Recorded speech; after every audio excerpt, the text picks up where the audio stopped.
नमस्कार बच्चों, मेरा नाम है नीरज और आज हम वर्कशीट करेंगे नंबर 40।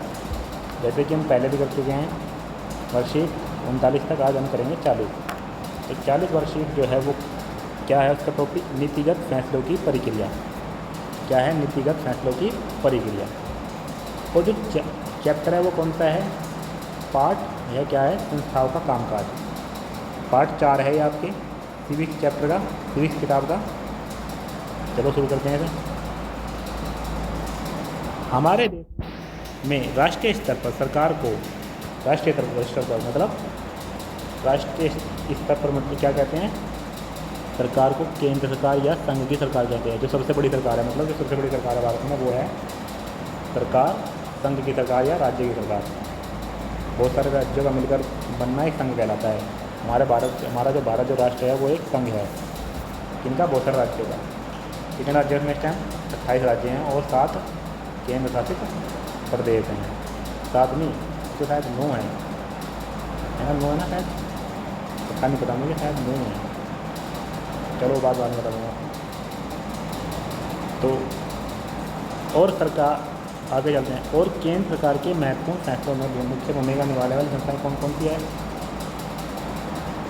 विधायिका, कार्यपालिका, न्यायपालिका।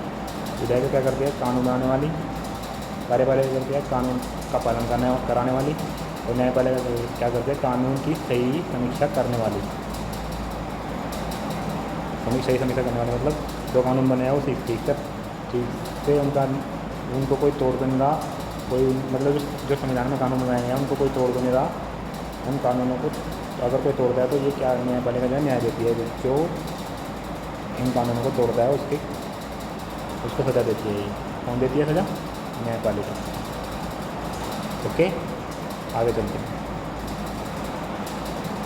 राजनीतिक संस्थाओं की आवश्यकता क्यों पड़ी है? क्यों पड़ी भाई? सरकार पर नागरिकों की सुरक्षा, शिक्षा एवं स्वास्थ्य मुहैया सुविधाएं आदि मुहैया कराने की जिम्मेदारी होती है। किसकी जिम्मेदारी होती है? ये सरकार की। वह टैक्स इकट्ठा करके सेना को देती है, मतलब सेना को चलाती है, मतलब सेना पुलिस विकास कार्यों पर खर्च करते हैं। विकास कार्य जैसे कि सड़कें बनवाना, ट्रांसपोर्ट का काम करना, नदियाँ, तालाब आदि, इनमें खर्च करती है सरकार। इस तरह के कामों को विभिन्न संस्थाओं द्वारा किया जाता है, ठीक है, ताकि लोकतंत्र ठीक से काम कर सके और बड़े फैसले लेने में देश के सभी प्रमुख अधिकारी शामिल हो। ठीक है भाई।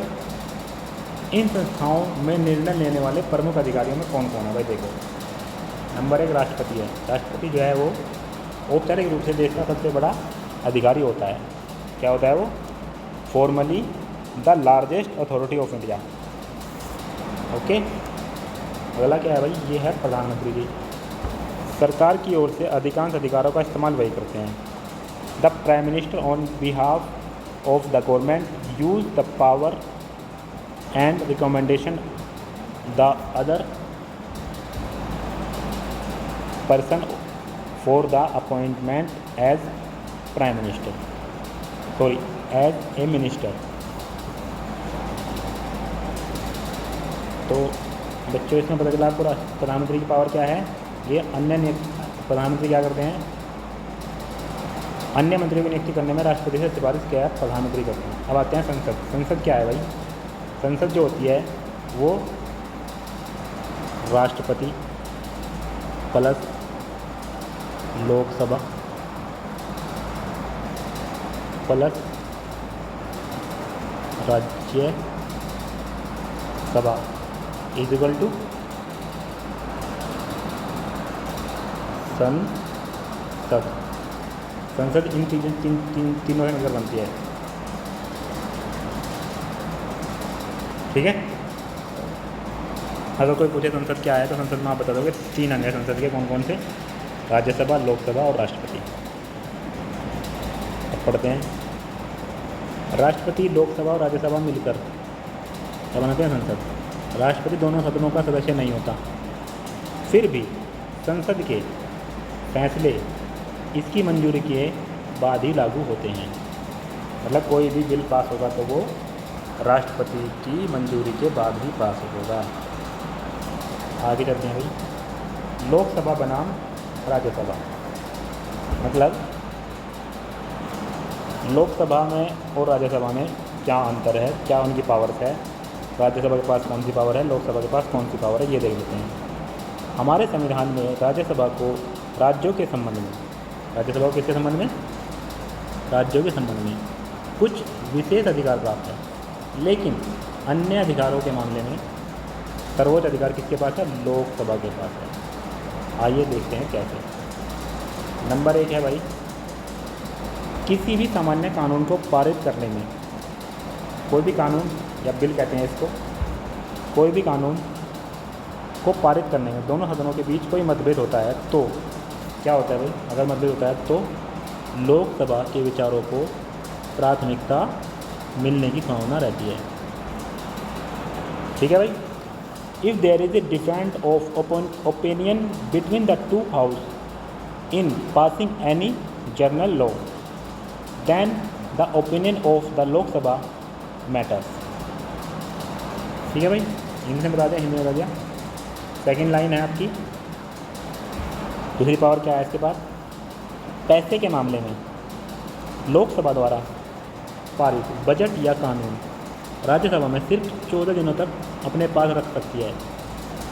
राज्यसभा अपने पास कितने दिन रख सकती है, सिर्फ 14 दिन तक। कौन से कानून को, जो पैसे से संबंधित होता है। और क्या कर सकती है, सुझाव दे सकती है राज्यसभा। जबकि लोकसभा को अधिकार है कि वो उन सुझावों को माने या ना माने। ठीक है। In money matters the budget passed by the Lok Sabha और the law can be retained by the Rajya Sabha only for 14 days and can only give suggestion while the Lok Sabha has the right to accept those suggestions or not. Those suggestions or not, मतलब accept कर सकती है और नहीं भी कर सकती है। कौन, लोकसभा।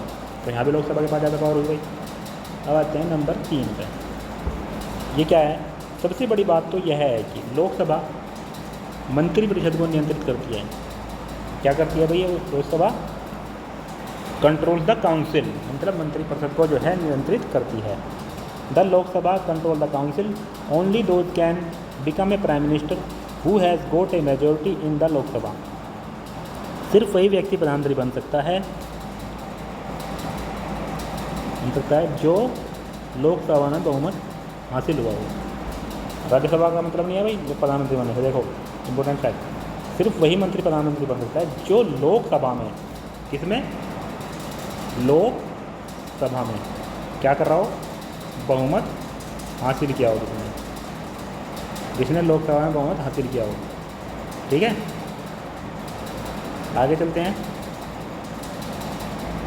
लोकसभा के आधे से अधिक सदस्य यह कह दे कि उनको मंत्रिपरिषद पर विश्वास नहीं है तो प्रधानमंत्री सहित सभी मंत्रियों को पद छोड़ना पड़ेगा, जबकि राज्यसभा के पास यह अधिकार प्राप्त नहीं है। समझ में आया भाई, लोकसभा के पता लगा क्या क्या पावर है। अगर लोकसभा के सदस्य ये कह दे कि हमें मंत्रिपरिषद में विश्वास नहीं है तो प्रधानमंत्री सहित सभी मंत्रियों को तभी के तभी इस्तीफा देना पड़ेगा, मतलब मंत्री पद छोड़ना पड़ेगा। If more than half of the members of the Lok Sabha have no trust to council of ministers, then all ministers including prime minister will have to resign. This privilege is not available to Rajya Sabha. भाई देख लिया आपने, लोकसभा से ज़्यादा power है, लोकसभा के पास ज़्यादा power Rajya Sabha से। ठीक है भाई, आगे चलते हैं। आगे क्या है, आगे क्वेश्चन है। क्वेश्चन आप कर सकते हो, मैंने आपको समझाया अच्छे से, सारी चीज़ आपको समझ में आ गई होगी, आशा करते हैं सारी चीज़ आपको समझ आई होगी। तो क्वेश्चन देख लेते हैं एक बार। केंद्र की सरकार से आप क्या समझते हैं, देश की जो केंद्र की सरकार है उससे आप क्या समझते हैं, इसकी प्रमुख संस्थाओं के नाम बताओ। बता सकते हो, ऊपर बताएं। ये देखो, ये है इसकी संस्थाएँ, विधायिका, कार्यपालिका और न्यायपालिका। और केंद्र ये आंसर है इसका। ठीक है। सेकंड क्वेश्चन क्या है? सेकंड क्वेश्चन है राजनीतिक संस्थाओं की आवश्यकता क्यों पड़ी, क्यों होती है, मतलब इसका आंसर क्या है भाई? ये होता है नागरिकों की सुरक्षा, शिक्षा स्वास्थ्य सुविधाएं आदि मुहैया कराने के लिए, टैक्स इकट्ठा करके सेना पुलिस तथा विकास कार्यों पर खर्च करने के लिए इन संस्थाओं की जो है आवश्यकता पड़ती है।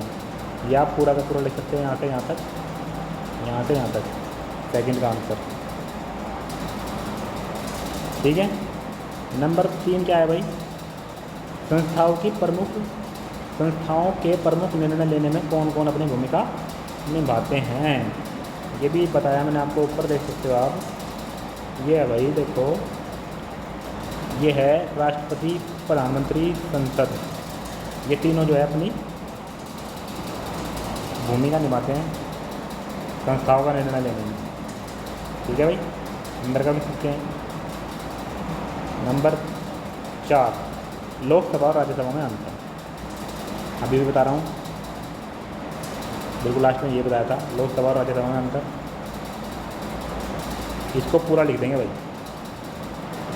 यहाँ से स्टार्ट करेंगे, यहाँ से स्टार्ट कर देंगे भाई, यहाँ से और यहाँ तक लिख देंगे। ओके भाई, आपकी वर्कशीट ख़त्म हुई और आशा करता हूँ कि मेरे द्वारा समझाई गई वर्कशीट समझ आ जाएगी, टॉपिक समझ आया होगा। नहीं कुछ समझ आया तो मुझे कमेंट कर सकते हो, मैसेज कर सकते हो। ओके भाई, नमस्ते बच्चों, बाय।